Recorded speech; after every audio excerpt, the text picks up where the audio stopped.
बहुत साल पहले की बात है। उत्तर प्रदेश के एक छोटे से गांव में रामदीन नाम का एक गरीब किसान रहता था। रामदीन की उम्र 50 के करीब थी। उसके शरीर पर मेहनत की लकीरें साफ दिखती थीं। उसकी पत्नी सुशीला, बेटा रघु और बेटी लक्ष्मी के साथ वो एक छोटी सी कच्ची झोपड़ी में रहता था। रामदीन के पास सिर्फ 2 बीघा जमीन थी जो बरसात पर निर्भर थी। हर साल वो उस जमीन पर धान, गेहूं और सब्जियां उगाता। लेकिन किस्मत हमेशा उसका साथ नहीं देती थी। कई बार सूखा पड़ जाता, कभी बाढ़ आ जाती। फिर भी रामदीन कभी हार नहीं मानता। सुबह 4 बजे उठकर वो खेत में चला जाता। बैल जोते, हल चलाता, पानी भरता और शाम को थक हार कर लौटता। घर में 2 वक्त की रोटी भी मुश्किल से मिलती।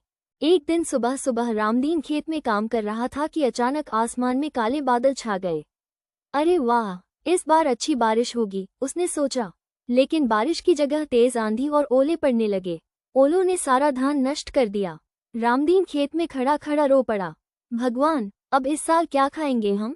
घर लौटकर जब उसने सुशीला को बताया तो सुशीला भी सिर पकड़कर बैठ गई।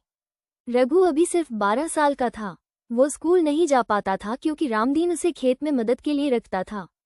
लक्ष्मी 10 साल की थी। वो घर का काम करती और कभी कभी पड़ोस की अम्मा के घर से पढ़ाई सीख लेती।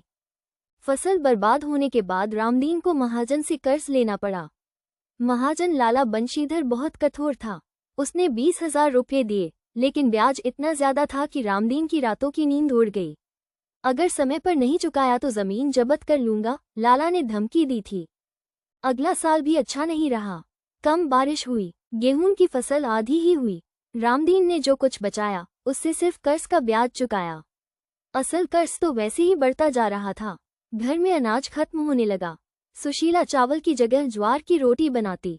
बच्चे भूखे सो जाते। रामदीन कई रातें सोचता, क्या मैंने कोई पाप किया है जो भगवान मुझे इतना दुख दे रहे हैं?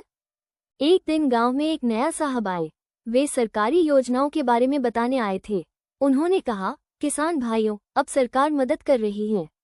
बीमा कराओ, सब्सिडी लो और नई तकनीक अपनाओ। रामदीन ने सोचा शायद अब कुछ अच्छा हो।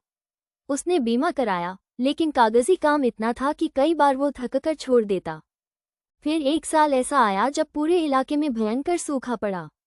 नहर सूख गई, कुएं में पानी नहीं बचा। रामदीन के खेत में सिर्फ धूल उड़ रही थी। पड़ोस के किसान शहर चले गए मजदूरी करने। रामदीन ने भी सोचा, लेकिन सुशीला बीमार थी। उसे छोड़कर वो कैसे जाता? रघु अब 16 साल का हो गया था। वो बोला, बाबा, मैं दिल्ली चला जाता हूँ, कुछ कमा कर भेजूंगा। रामदीन की आंखों में आंसू आ गए। बेटा, तू अभी छोटा है, शहर में क्या करेगा? लेकिन मजबूरी थी। रघु चला गया। रामदीन अब अकेला खेत संभालता। सुबह से शाम तक मेहनत। एक दिन वो खेत में काम करते करते बेहोश हो गया। सुशीला और लक्ष्मी उसे घर ले आए।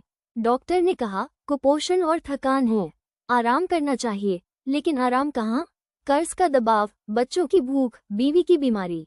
उसी रात रामदीन ने सपना देखा। एक बूढ़े बाबा आए और बोले, रामदीन, मेहनत कभी व्यर्थ नहीं जाती। ध्यान रख, सूरज हर रात के बाद निकलता है। सपने के बाद रामदीन में नई उमंग जागी। उसने सोचा, अब मैं हार नहीं मानूंगा। उसने अपने 2 बीघा में ही नई प्रयोग शुरू किए। पड़ोस से कुछ बीज मांगे, गोबर से खाद बनाई, कम पानी में उगने वाली सब्जियां लगाई। सुशीला भी उसके साथ खेत में आने लगी। लक्ष्मी स्कूल जाती और शाम को पढ़कर घर आती।